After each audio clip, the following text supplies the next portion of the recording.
ऊपर ट्रेड करता हुआ दिख रहा है। बैंक निफ्टी में हल्का सा प्रेशर आप कह सकते हैं, लेकिन वो भी उतार चढ़ाव के बीच दिख रहा है। 158 पॉइंट की तेज़ी है सेंसेक्स में 56,115 पे। निफ्टी बैंक में देखिए, जब हमने एकदम शुरू किया था अभी कुछ मिनट पहले, तब ये 100 पॉइंट के आसपास वीक था। अब ये सिर्फ 50-60 पॉइंट रह गया है और धीरे धीरे ये नीचे एकदम आप राइट कॉर्नर पे देखेंगे तो जो आपको टिक दिख रहा है वो ऊपर की तरफ जाता हुआ दिख रहा है। बाजार में बैंक निफ्टी में कौन प्रेशर बना रहा है? HDFC bank, Kotak bank, SBI, axis, लेकिन कुछ छोटे मझोले बैंक यहाँ पे तेज़ी बनाते हुए दिख रहे हैं। तो अच्छी मजबूती है। मोस्ट एक्टिव शेयर्स में कौन है? टाटा मोटर्स, हिंडाल्को, SBI, इन्हीं में सबसे ज़्यादा चहल पहल और तेज़ी का माहौल भी बना हुआ है। तो एक मजबूत ट्रेड और वीकली एक्सपायरी से पहले भी आपको देखने को मिल रहा है, तो इंटरेस्टिंग आइडिया यहाँ पे निकल के आ सकते हैं। हमारे साथ जो मेहमान हैं आपके सवालों के जवाब देने के लिए, जो आप व्हाट्सएप पे मुझे लगातार भेज सकते हैं इस नंबर पे, आस्क आवाज़ FNO या आस्क आवाज़ कैश लिखिए 7045220000 पर आप अपने सवाल भेजिए, और आप मेरे ट्विटर हैंडल पे भेज सकते हैं, तो वहाँ से भी हम ले सकते हैं सवाल। और आपके सवालों के जवाब कौन देगा? हमारे साथ हैं राहुल शर्मा जी, इक्विटी 99 के डायरेक्टर और रिसर्च हेड। राहुल जी, बहुत बहुत स्वागत है। निफ्टी में अब जो मेरा टारगेट है 17,000, क्या उसकी तरफ हम बढ़ चलें? नमस्कार नीरज जी, और बिल्कुल आपका जो लक्ष्य है उसकी तरफ बिल्कुल हम बढ़ेंगे। और जिस तरीके से रुझान बना हुआ है मार्केट में, कल भी हमने देखा इतनी बढ़िया तेजी हम लोग को मिड कैप और स्मॉल कैप में अच्छी बैलेंस्ड आउट हमें एक तेजी देखने को मिली। आज ऑल्दो जैसा कि आप डिस्कस कर रहे थे कि बैंक निफ्टी में हल्का सा प्रेशर है, बट ये भी सर मैं बोलूंगा जिस तरीके से कल हमें बैंक निफ्टी में बहुत बढ़िया आउटशाइन करता हुआ हमें दिखा, तो ये लेवल्स भी आपको बहुत जल्दी क्रॉस करेंगे। और जिस तरीके से मिड कैप और स्मॉल कैप भी अब साथ दे रहे हैं, मुझे लगता है कि आपका लक्ष्य बहुत जल्दी मार्केट को देखने को मिलेगा। और इसी के चलते अगर अपन देखें निफ्टी को अभी, तो अभी के उसमें 16,640 एक सपोर्ट पॉइंट है। अगर वो ब्रेक होता है सर, तो मुझे लगता है 16,575 के लेवल्स देखने को मिल सकते हैं। अपसाइड में अभी 16,740 सबसे पहला हर्डल पॉइंट बनेगा। अगर वो क्रॉस होता है तो हम 16,800 की तरफ भी बढ़ते के चलेंगे। 16,800 तक के लक्ष्य आपको देखने को मिल सकते हैं। शर्त यह है कि 16,740 क्रॉस करना चाहिए, तो फिर आपको ये लेवल्स देखने को मिल सकते हैं। लेकिन अगर 16,000 के नीचे की तरफ वो जाने की कोशिश करता है, यानी 16,575 तक भी जा सकता है, 16,640 का एक क्रूशियल लेवल बताया है। तो बैंक निफ्टी में भी पूछ लेते हैं, बैंक निफ्टी में क्या करना चाहिए Rahul ji? Sir bank Nifty में अभी हाल फिलहाल के लेवल से देखेंगे तो 35,500 एक सपोर्ट बना हुआ है। अगर वो ब्रेक होता है तो नीचे की ओर 35,225 के लेवल्स बन के आएंगे। और अप साइड में हम देखेंगे तो 35,950 या 36,000 मान के चले, तो वो एक हर्डल पॉइंट रहेगा। जैसे ही क्रॉस होता है तो दोबारा 36,200 के लेवल्स को हम टेस्ट करना चाहेंगे। ओके, अच्छा, इस बाजार में आप कुछ खरीदारी का मूड बना रहे हैं, तो वो शेयर्स बताइए। जी सर, मैंने 2 स्टॉक्स यहाँ पे निकाले हैं, जिसमें कि सबसे पहला स्टॉक मैं अडानी पोर्ट देना चाहूंगा। देखिए नीरज जी, मैंने पहले भी अडानी पोर्ट रेकमेंड किया है, बट उसने उतना अच्छा परफॉर्म नहीं करके दिया। इनफैक्ट थोड़ा सा उसमें स्लो डाउन ही देखने को मिला है। बट चार्ट स्ट्रक्चर अभी उसकी जो शो कर रहे हैं उसमें एक बहुत ही अच्छा ट्राइंगल पैटर्न का मुझे ब्रेकआउट नजर आ रहा है, जिसकी जो हाइट है वो करीबन 120 रुपए की है। तो जो अभी करंट भाव चल रहा है वहां से करीबन 100 से 120 रुपए तक की अपसाइड यहाँ पे पोटेंशियल मुझे दिख रहा है अडानी पोर्ट के अंदर। यहाँ पे अडानी पोर्ट को अगर हम यहाँ पे अभी हाल फिलहाल 707 रुपए 708 रुपए चल रहा है, यहाँ से लेके 700 रुपए के बीच में एक्यूमुलेट करें। और मुझे लगता है कि यहाँ से आप एक स्टॉप लॉस बना के चलेंगे 680 का, और अप साइड में टारगेट जो बन के आ रहे हैं, सबसे पहला 760, उसके क्रॉस करते ही 800 रुपए के टारगेट यहाँ पे बन के आएंगे। करीबन 1 महीने का यहाँ पे नजरिया रखना पड़ेगा। दूसरा स्टॉक जो मैं लेके आ रहा हूँ सर, वो हिंदुस्तान एरोनॉटिकल्स लिमिटेड, बहुत ही अच्छी कंपनी है, भारत की जानी मानी कंपनी है। ये करीबन ये कंसोलिडेट कर रही थी सर काफी टाइम से, करीबन 1100 से 1160 के बीच में, तो 1060 के बीच में। ये अब यहाँ से अभी जो 1200 के लेवल्स आए हैं, इसमें यहाँ पे मुझे एक अच्छा ब्रेकआउट नजर आ रहा है। तो हम यहाँ पे 1160 रुपए का एसएल रखते हुए इसको बाई करेंगे, जिसके लक्ष्य बन के आएंगे 1260 रुपए से लेके 1300 रुपए के एचएल के अंदर। तो एचएल में 1260 पहला लक्ष्य, 1300 दूसरा लक्ष्य, अदानी पोर्ट में 760 पहला लक्ष्य, 800 रुपए का दूसरा लक्ष्य है। और ये कॉल्स थोड़ा सा लंबे समय के लिए है, आप इनको देख सकते हैं अगर ये होते हैं। स्टॉप लॉस भी आपके सामने है, इसको जरूर ध्यान में रखिएगा। चलिए फटाफट आपके सवाल की तरफ बढ़ते हैं। विजय सिंह जी रांची से सवाल पूछना चाहते हैं। विजय सिंह जी नमस्कार, सवाल पूछिए अपना। नमस्कार नीरज जी, मेरे पास ग्रिप्स कॉटन के शेयर हैं 5,000 समथिंग 152 के प्राइस पे, हम्म। और मैं एक साल होल्ड कर सकता हूँ। जब मैंने लिया था तो आपके चैनल पे बताया था चंदन जी ने कि ये 220 तक जा सकता है। और उसके बाद ईवी में तो सारे शेयर के आप 2020 में आप बताते हैं सब शेयर आपके चल रहे हैं, और आप कभी इसका नाम नहीं लेते हैं ग्रिप्स कॉटन का। ग्रीव्स तो आप कॉटन बताइए। का नाम भी है और ये भी कोशिश कर रहे हैं यथार्थ करके। चलिए आपका सवाल लेते हैं। 16 रुपए का नुकसान है इनको भी एक शेयर में। बड़ा इंटरेस्टिंग बात है विजय सिंह जी कि जो ईवी प्ले है उसमें बहुत दम है, और जितनी भी कंपनियां इससे जुड़ी हुई हैं, चाहे वो पार्ट सप्लाई कर रहे हों, चाहे वो खुद पूरी मैन्युफैक्चरिंग कर रही हों, उसमें आगे की ग्रोथ का रास्ता बहुत ही अच्छा है। डिपेंड ये करता है कि आप कितनी तेज़ी से एक्सपेंड करते हैं, कितनी तेज़ी से आपका नेटवर्क ग्रो करता है। तो ग्रीव्स कॉटन में सर 5,000 शेयर इन्होंने ले रखे हैं और 150 के प्राइस है इनका एवरेज कॉस्ट प्राइस।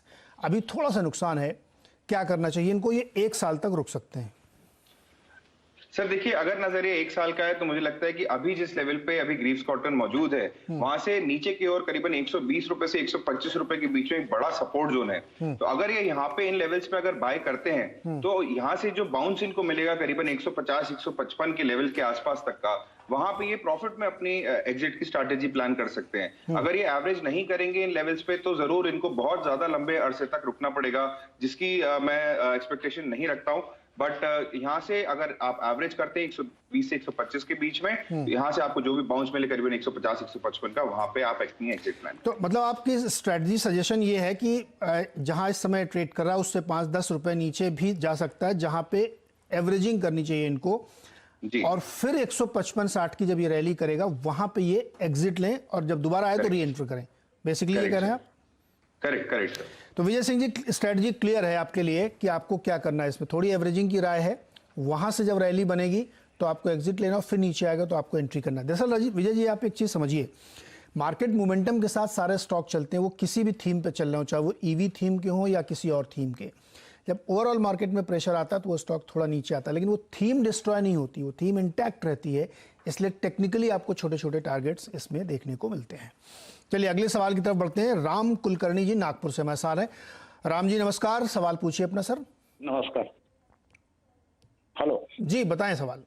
हाँ, मैंने बायोकॉन खरीदे थे 380 में, अभी यही महीने में खरीदे, तो उसकी पोजीशन रखूं यानी डिलीवरी में लिए है, तो क्या करना चाहिए अभी?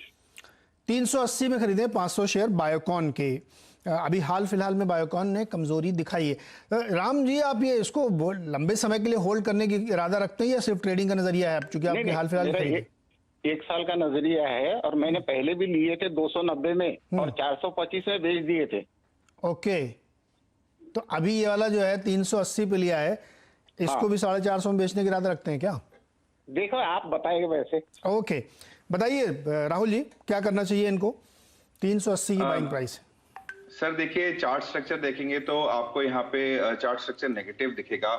यहाँ पे जो स्ट्रॉन्ग सपोर्ट बन के आ रहा है वो करीबन 360 रुपए का था, जिसके नीचे ही अब ट्रेड कर रहा है। तो यहाँ पे जो स्ट्रक्चर फॉर्मेशन है वो अभी नेगेटिव है। मुझे यहाँ लगता है कि यहाँ ये जब तक 360 रुपए के लेवल के ऊपर नहीं आएगा तब तक इसमें वीकनेस बनी रहेगी। जैसे ही ये 360 के ऊपर आता है, मुझे लगता है एक बार के लिए इनको एग्जिट स्ट्रैटेजी प्लान करनी चाहिए। बायोकॉन के अंदर मुझे अभी यहाँ पे ज्यादा मोमेंटम बनता हुआ नहीं दिख रहा कि जहाँ पे इनको बड़े मुनाफे हो सके।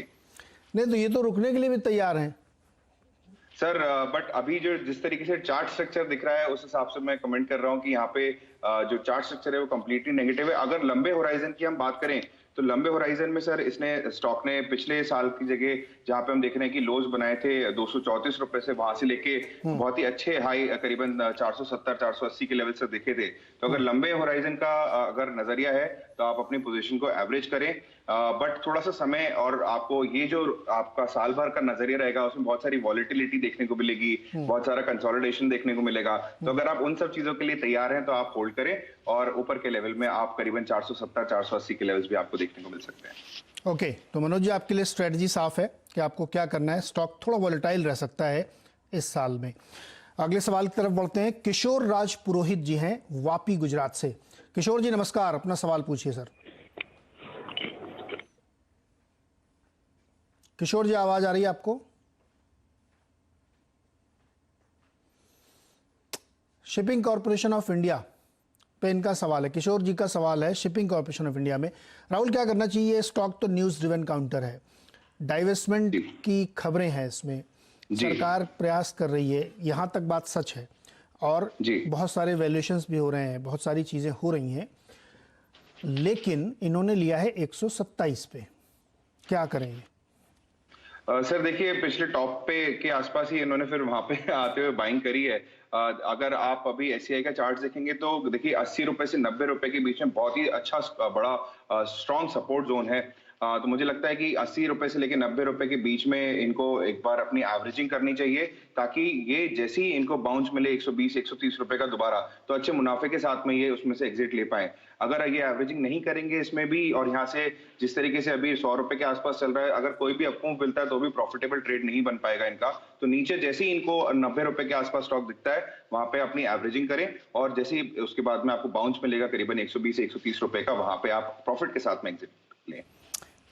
ओके, तो आप इसमें ध्यान रखिएगा सर, क्योंकि आपका स्टॉक वोलेटाइल है, तो इस वोलेटाइलिटी में आप नीचे स्तर पे लेके अपने स्टॉक को एवरेज कर सकते हैं।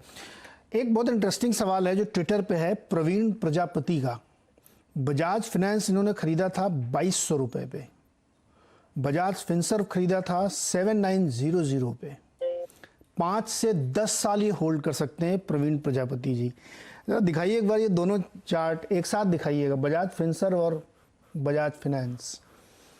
16,327 पे ट्रेड कर रहा है और इन्होंने खरीदा था 8,000 से 100 रुपये कम पे। बजाज फाइनेंस दिखाइए 2200 रुपये पे इन्होंने खरीदा था, और वो भी स्टॉक 7,000 के ऊपर ट्रेड कर रहा है। अच्छा राहुल जी, जब इस तरीके की बाइंग आप करके बैठे हैं कि आपके भाव से लगभग 2.5 से 3 गुना हो रहे हैं शेयर, 3 से ज़्यादा भी हो रहे हैं, तो उसमें आप क्या सलाह देते हैं कि और ये 5 से 10 साल और रुकने के लिए तैयार है? जी जी जी, फंडामेंटल क्वेश्चन हो गया, बताइए क्या करें? सर देखिए 5 से 10 साल में, और जिस तरीके से इन्होंने होल्ड किया है जिन लेवल्स पे, और मार्केट की इतनी बड़ी उछाल और वॉलेटिलिटी और सबको क्रॉस करते हुए ये आज भी इसको होल्ड करे हुए हैं, तो मुझे लगता है कि जिस तरीके का दोनों स्टॉक्स का परफॉर्मेंस है, कोई भी शक नहीं है इसमें कि आने वाले 5 से 10 सालों में ये बहुत ही अच्छे रिटर्न्स देगा। और फंडामेंटली भी कंपनी बहुत अच्छा काम कर रही है, सब चीजें अच्छी पॉजिटिव टर्न आउट कर रही है। मुझे नहीं लगता कि इसमें कोई भी डाउट रखना चाहिए इन्हें कि इसमें से एग्जिट लें। बेशक इसको होल्ड करें, बहुत ही बढ़िया रिटर्न्स मिलेंगे दोनों स्टॉक्स के अंदर, ऑलरेडी मिल रहे हैं और भी ज्यादा इनको यहाँ पे आगे मिलेंगे। एक्चुअली बहुत ही शानदार निवेश किया, और बहुत सही टाइमिंग थी जब इन्होंने ये स्टॉक्स लिए थे। मेरे ख्याल में ये पिछले बार वेव 1 पैंडेमिक के आसपास, ये 1800, 1900, 2000 के आसपास आया था बजाज फाइनेंस, तभी शायद इन्होंने लिया होगा, या हो सकता है उससे भी पहले लिया हो। बहुत इंटरेस्टिंग स्टॉक्स हैं, गजब के रिटर्न इनको मिल रहे हैं, और अभी भी इनको होल्ड करना चाहिए, और नजरिया भी 5 से 10 साल का। चलिए रायपुर चलते हैं मनोज जी के पास। मनोज जी नमस्कार, सवाल पूछिए अपना। नमस्कार सर, 700 शेयर है मेरे पास एक साइज के। 229 में मैंने परचेज किया 1.5 साल पहले। क्या करना चाहिए सर? मैं रोकने को तैयार हूँ, कोई दिक्कत नहीं है मेरे को। 1.5 साल पहले लिया था आपने? जी जी सर। राहुल दिक्कत है थोड़ी, 1.5 साल पहले लिया और इस समय इनको 68 रुपये पर शेयर का लॉस है। एक्साइड में बैटरी बनाती है कंपनी, ड्राई बैटरी, और बड़ा कारोबार इनका बहुत बड़ी है, लेकिन अभी इस समय स्टॉक नीचे चल रहा है और ये रुकने के लिए तैयार हैं। ईवी के सेगमेंट में, ईवी बैटरीज के सेगमेंट में भी इनकी एंट्री हो रही है, कई सारे और बिजनेसेस की वैल्यू अनलॉकिंग भी हो सकती है। ऐसे स्टॉक जो थीमेटिक भी हो सकते हैं राहुल, चार्ट पे क्या ऐसे कुछ पैटर्न बनते दिखते हैं कि ये कह रहे हैं कि हम होल्ड भी करेंगे, कोई दिक्कत नहीं हमें? सर देखिए, चार्ट स्ट्रक्चर अभी हाल फिलहाल अगर आप देखोगे तो डेली चार्ट्स में तो इसमें आपको गिरावट दिखेगी, बिल्कुल नेगेटिव दिखेगा इसका चार्ट स्ट्रक्चर।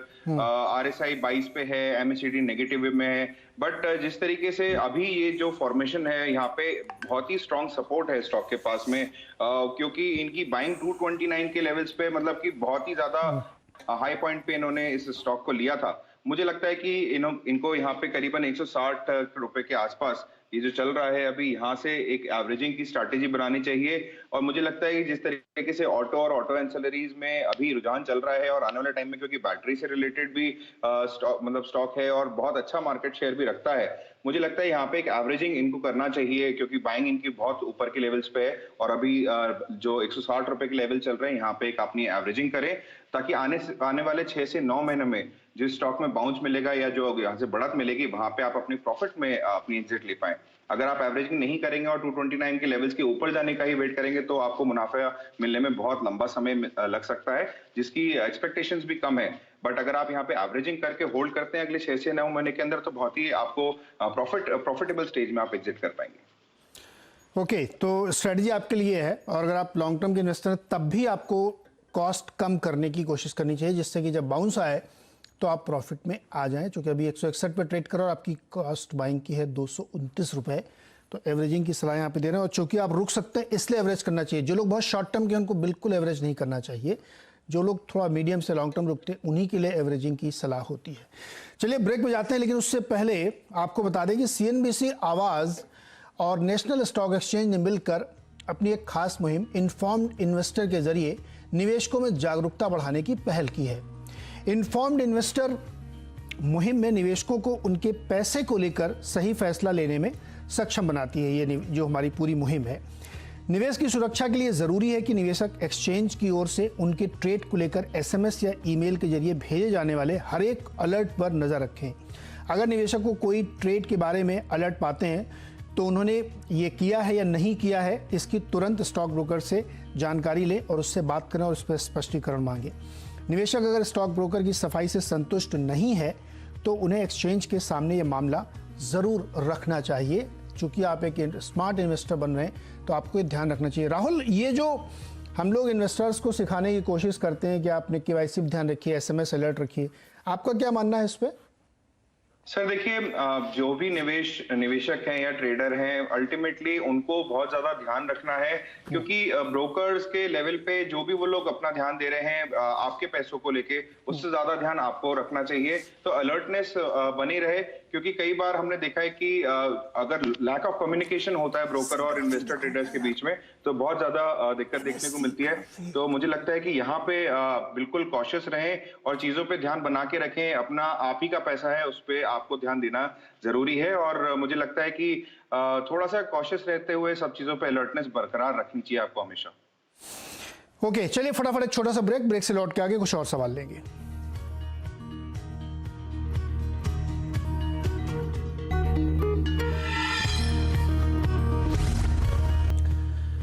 स्वागत है एक बार फिर से, और अब शुरू करते हैं सवाल जवाब का सिलसिला। निमेश अग्रवाल कासगंज से हमारे साथ जुड़े हुए हैं। निमेश जी नमस्कार, सवाल पूछिए अपना।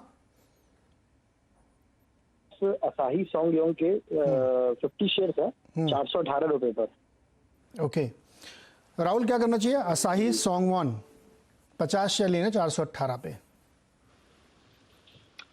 सर असाही सांगवान का जो आप चार्ट देखेंगे, आज तो करीबन 2% की तेजी बनी हुई है स्टॉक के अंदर, और स्टॉक ने अपने कभी भी 200 डेमा को कभी भी ब्रीच नहीं किया है। देखेंगे चार्ट स्ट्रक्चर, अभी हाल फिलहाल में हल्की सी वीकनेस आई है, बट जिस तरीके का रुझान बना हुआ है ओवरऑल, मुझे नहीं लगता कि यहाँ पे गिरावट और बढ़ती हुई मिलेगी। इसको बेशक इसको होल्ड कर सकते हैं, और आगे आने वाले टाइम में इनको मुनाफा भी स्टॉक के अंदर होगा। ओके, तो आप इसको होल्ड कर सकते हैं और आपको इसमें प्रॉफिट होगा। अगला स्टॉक है सरवनी, हैदराबाद से हैं। नमस्कार सर, सवाल पूछिए अपना। नमस्कार, मैंने 200 शेयर लिए NBCC के 50 रुपए पे, तो मैं अभी होल्ड करूँ या एग्जिट करूँ? अगर एग्जिट करूँ तो कौन सी शेयर में मैं इन्वेस्ट करूँ जिसमें मैं ये लॉस कवर कर सकूँ और थोड़ा प्रॉफिट भी बनाऊँ? ओके राहुल, NBCC अभी सरवनी जी को 4 रुपये 65 पैसे पर शेयर का लॉस है, और इसमें चूंकि एक गवर्नमेंट की कंपनी है, गवर्नमेंट के बड़े मैसिव कॉन्ट्रैक्ट्स इनके पास होते हैं। प्राइसिंग तो गलत नहीं है इनकी, अभी यहाँ पे एकदम ठीक ठाक ही लग रही है। इसमें इनको प्रॉफिट होगा? सर देखिए, एक बड़ा सपोर्ट जोन इसमें बना हुआ है, जो कि 40 रुपए और 39 रुपए के आसपास है। अगर इनका लुकआउट अगर मीडियम से लॉन्ग टर्म का है, तो मुझे लगता है कि इनको इन लेवल्स पे थोड़ा सा एवरेजिंग करनी चाहिए और इसको होल्ड करना चाहिए। रुझान पॉजिटिव है, अगर लंबे समय में होल्ड करेंगे तो इनको बेशक यहाँ पे प्रॉफिट मिलेगा, करीबन 50 रुपए 55 रुपए तक जाने की बिल्कुल यहाँ पे दमखम रखता है। तो यहाँ पे 40 रुपए के आसपास इसको एक बार एवरेज आउट करें और फिर पोजीशन को होल्ड करें। अगले 6 से 9 महीने के अंदर 55 रुपए से लेके 60 रुपए के लेवल्स इनको मिल सकते हैं। नहीं राहुल जी, अगर चूंकि ये कह रही है कि हम इससे एग्जिट ले सकते हैं और दूसरा कोई प्रॉफिटेबल स्टॉक ले सकते हैं और ये लॉस भी कवर करें, तो चूंकि स्वयं ये चाहती हैं ऐसा करना, तो कोई ऐसा स्टॉक बताइए जहां पे यहां से अच्छी बढ़त मिले, 20-30% का गेन इनको कम से कम हो जाए। सर देखिए, जिस तरह जो मैंने आज ही रेकमेंड किए हैं, HAL और अडानी पोर्ट, दोनों के चार्ट स्ट्रक्चर बहुत ही बढ़िया लग रहे हैं। ब्रेकआउट वाइज भी दोनों में बहुत ही अच्छा रुझान बना हुआ है। HAL बहुत स्ट्रांग कंपनी है, क्योंकि इन्होंने भी इसमें एक सरकारी कंपनी में निवेश किया हुआ है। मुझे लगता है कि यहाँ से अपना इन्वेस्टमेंट आप शिफ्ट करके HAL में भी ट्रांसफर कर सकते हैं। क्योंकि लॉस हो रहा है तो मुझे लगता है कि यहाँ से एक बाउंस जैसे ही मिले तो आप वहाँ पे अपनी एग्जिट स्ट्रैटेजी प्लान करके HAL में निवेश कर सकते हैं। तो सरवीन जी, आपके लिए सलाह ये है कि आप HAL में स्विच कर सकती हैं। अभी बहुत ज़्यादा उसमें नुकसान नहीं है, तो आप HAL में करेंगे तो आपको ज़्यादा गेन्स हो सकते हैं। अच्छा राहुल, मैं आपके सामने कुछ चॉइस रख रहा हूँ। Coforge, Tata Motors, HDFC life, Hindalco, L&T infotech, आज ये सारे स्टॉक फ्यूचर्स में बढ़िया तेजी दिखा रहे हैं। इसमें से किस में बेट करेंगे आप? सर देखिए, हिंडाल्को मेरी पसंद रहेगी। इस स्टॉक ने अभी तक के जितनी भी मेटल रैली रही उसमें फिर गिरावट आई, फिर दोबारा सेशन रहे, ये स्टॉक ने बहुत ही बढ़िया परफॉर्मेंस दिखाया है। मुझे नहीं लगता कि हिंडाल्को के अंदर कोई भी दिक्कत है यहाँ से। ऑल्दो क्योंकि अगर अपन पिछले साल से लेके अभी तक की जर्नी देखें तो बहुत मैसिव रन अप ऑलरेडी ले चुका है, तो हल्का सा कंसोलिडेशन मिलेगा। बट अगर लंबी अवधि में आप बात करें, मुझे लगता है कि हिंडाल्को बिल्कुल परफेक्ट पोर्टफोलियो पिक है। आपको इसमें निवेश करना चाहिए और लंबे अवधि में बहुत ही अच्छा परफॉर्मेंस हिंडाल्को देके जाएगा। ओके, हिंडाल्को में कल AGM भी थी, तो उसमें जो कहा चेयरमैन साहब ने कि इनके अक्रॉस द सेक्टर में बहुत अच्छी ग्रोथ दिख रही है इनको, और लेटेस्ट रिपोर्ट ये भी बताती है चाइना और जापान की कि जहाँ बहुत डिमांड है, बहुत ज़्यादा ग्रोथ मेटल्स में देखने को मिल रही है। तो एल्यूमिनियम कंपनी है बेसिकली ये, तो इसमें इंटरेस्टिंग होना चाहिए। और बहुत कम लोगों को पता है कि हिंडाल्को फर्टिलाइज़र में भी एक बड़ा प्लेयर है, तो वो प्ले भी इसके साथ साथ रहता है। अगर आप इसकी वेबसाइट पर जाके पढ़ेंगे तो आपको जानकारी होगी। तो हिंडाल्को ले सकते हैं अगर आपको यहाँ पे बेट लेना है। चलिए राहुल, बहुत बहुत शुक्रिया हमारे साथ जुड़ने के लिए, दर्शकों के सवालों के जवाब देने के लिए। और अब बढ़ते हैं खिलाड़ियों की तरफ। हर्षदा जी पहुंच चुकी हैं। क्या हालचाल खिलाड़ियों के? अच्छा हाल है नीरज, और खास